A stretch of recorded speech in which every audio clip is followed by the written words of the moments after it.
because there's some evidence that other sodium channel blockers, not so much the orally available ones, but ones like lidocaine, can benefit people with particular headache syndromes. And so we're going to do an adult study because we're ready to do that right after we're done with the first in human. The reason we're not immediately ready to run studies in children with SCN8A or other epilepsies is because you have to do something called juvenile tox studies. Now, the way it's sequenced is you run your adult first in human, make sure the drug's well tolerated in adults, and then you've said, okay, now we know that, so we can kick off these juvenile tox studies. Those studies will run basically through next year, and then we're likely to be ready to conduct our first studies in patients with gain of function SCN8A mutations, probably right around the beginning of 2022 or mid-2022. I can't be very precise with the timing because a lot changes and there's a lot of moving parts. So I guess I'd stop there. I know I've not spoken for my full 10 minutes, but I think it's probably better time spent answering questions and talking with John and Manoj about the development program. And yeah, just we'll end again by saying what I said at the beginning, which I want to thank Hillary and the families for having me here. One last thing is I've been reading Elena Gardella's papers and for a number of years now, so this is the first time I've had a chance to hear her speak. So I feel lucky for that too. John, Manoj, happy to field. I haven't been reading as I've been talking. Happy to field the questions that you guys have flagged if you'd like to. Thank you. I guess just as a general comment, I was going to say that after hearing Corinne's talk, it's quite important almost to know, particularly if the child is seizing, whether it's a loss or gain of function because of the therapy that's going to, that could be given to the child. And any comments on that, Gabby? Yeah, it's a super interesting question. So I think for a small molecule, you might get away with just trying, right? So they come back, they have an 8A variant, you could potentially try it. If they get worse, okay, you can back off. In clinical trials, with agents that last a long time, like ASOs or viral gene therapy, you probably want to characterize every single variant in every child you administer a drug to in vitro and really understand, is this a true gain of function? Does it increase flux of ions? Does it, shift the input-output curve? So I think with different approaches, you can get away with different strategies in the clinic. I mean, as an example, Katrine just presented a whole host of data where they're trying all sorts of sodium channel blockers and loss of function. So I don't think it's completely exclusionary that you might try. And my question, which I wanted to ask Katrine, was, why did lamotrigine have a signal? Like, that doesn't make complete sense to me in the loss of function kids. Yeah, I wonder if it relates to seizure type as well. If you're using lamotrigine or absence, it's one of the accepted therapies. That's a thought. Yeah, interesting. I think going back to the biology there with the loss of function, I wonder what plasticity is going on, right? So, what other ion channels are being expressed, and maybe that's why lamotrigine works. Maybe there's another isoform that's been upregulated, and perhaps somewhere in the network balance that seems to work. It is surprising. Yeah, I think that's almost certainly true, because if you look at what Katrine said about the age of onset of the seizures, the gain of function typically with I think a median of 4 months. With the loss of functions, people having seizure disorders come on almost 3 years into life. So how can that necessarily, if you think 8A's expression comes up around 4 months, which makes sense with the gain of function, why does it take 3 years for those loss of function children to start developing seizure disorders? Yeah. I think you're absolutely right. It's some downstream mechanism. And can you talk some about the balance of trying to do studies safely in pediatric patients in particular, and finding is there a critical period that you need to treat where you feel you might have more impact on a child? Yeah, I mean, I think this is actually directly relevant to the conversation we were just having. So we know that, so there's a number of dynamics here. The one is that many children with seizures early, it sort of has a tendency to go away over time, right? As the children age, and in particular, there are changes as puberty comes on to the seizure disorder. So I think it's very important, because I think the hypothesis remains that seizures are bad for development, that the goal is to try to get in as early as possible, particularly for the gain of function children when the seizure onset is so early in life. I think the question about safety comes into really the core of what we do and what we're trying to discuss with the FDA in terms of how to conduct safe trials, which is to say, what is the risk and what is the benefit?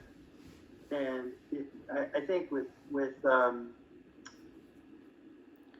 in thinking about benefit, you also have to think about what is the life of these children like with no option, so that it really changes the calculation. So for diseases that are fairly mild, I don't know, I'm sure this is not mild for the people who have it, but if you've got gout in your big toe, then you're not going to, risk taking something that's somewhat more,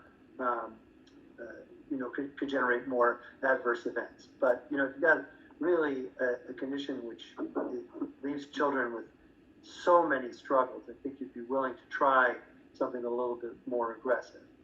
Obviously, these are children, and so that's the rub, right?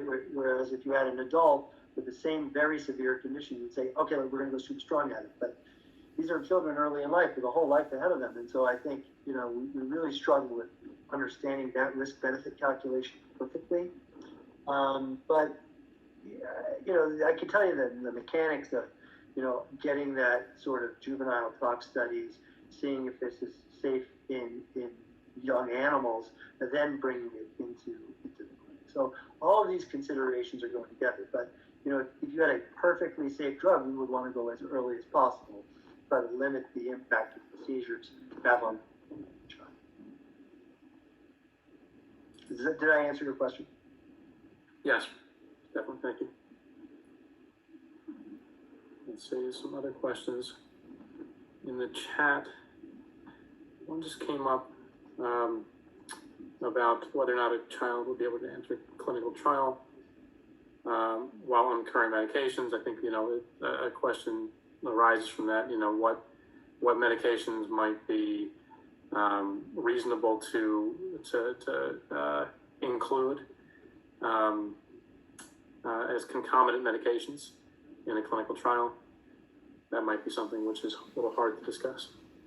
No, I mean, I think we can talk about it since we're not there yet. We can talk about it in sort of fairly high-level theory, but I think that what we would want to do is give our drug the best chance of seeing if it works, right? And on the other hand, you have to balance that against, this is a deadly condition. Children die of SUDEP, right? So it's almost unethical to completely withdraw all the medications. But there's, circumstances where you consider, like, well, what if we bring them into the unit? Could we withdraw some of their medicines and then add back on the experimental medicine? So there's ways of thinking about it. The other thing to think about is the types of pharmacology. So, if a child is benefiting from a non-sodium channel blocker, then we would consider keeping them on, right? If they've had, say, okay, it's not completely eliminating their seizures, but they've had a 50% reduction on, and I know Katrina said this is a kind of a difficult drug to talk about, but if they're on Keppra or something, or valproic acid, and they're getting some benefit from it, and it's like a 50% benefit, then we would want to take them off. The more tricky question is if they're on lamotrigine, carbamazepine, oxcarbazepine, phenytoin. Then you got to ask yourself, if we're adding in yet another sodium channel blocker on it, then you're immediately getting, sort of additive effects on the sodium channel, and they're toxic on it. Do we really have the window in which to assess our drug? So I think there are, we don't have this completely solved yet. That's the question that we have to go after. I will say, sort of generically speaking, if you look at the studies that were conducted with cannabidiol by GW, or fenfluramine by Zogenix, these were add-on studies, right? I mean, So I think that's the standard of how to do it, because it is risky to withdraw people off of medicines. But when you have the identical target, there has to be some way of carefully conducting this study. So if we have time, I had one question for seeing as we've got some clinical people on board here. Are we at a point where we kind of have like the top 10 of the compounds that work, or the top 5? So if a patient comes in, we would say, hey, you know, it's SCN8A, this is what we should at least try first. Have we got any of that data from all the patient information? Or is it really just a case of the pediatric neurologist deciding what they prefer or what experience they've had? I mean, Well, yeah. my sense is, yeah, maybe John, you want to answer that, but I mean, well, it's just all based on case series, that kind of experience. No, real, obviously controlled trials where you're looking at one therapy versus another. But I think those are still useful, and as a clinician, we certainly use those. There's also, some groups have established consensus guidelines, and I know that's something that we're working on towards establishing some consensus overall, not just in regards to treatment, but diagnosis and classifying people appropriately. So I guess it makes it difficult for, say, one of your compounds, whether it's the Neurocrine or the Praxis compound. If you're add-on therapy, how do you kind of get into, how do you figure out whether it's better than what the other drugs that children are on, I guess? yeah, I mean, that's where a sort of balanced placebo-controlled trial comes in. Right? So you can really compare your drug against quote-unquote an equivalent cohort. But I think the trouble in getting at your question is we just don't have huge numbers. This is a very rare disease that you're talking about. I mean, the opposite situation is just what's happening with these vaccines for COVID. So many people that are exposed to the risk that you can run a very fast vaccine trial, which is the exact opposite with SCN. They're so rare, it would take forever to collect 30,000 people. Yeah. All right. All right, thank you so much for the time. Thank you so much for sharing that with us. It's such a pleasure to have you and the Praxis folks with us here. Thanks, John. Thanks, Manoj. All right, and now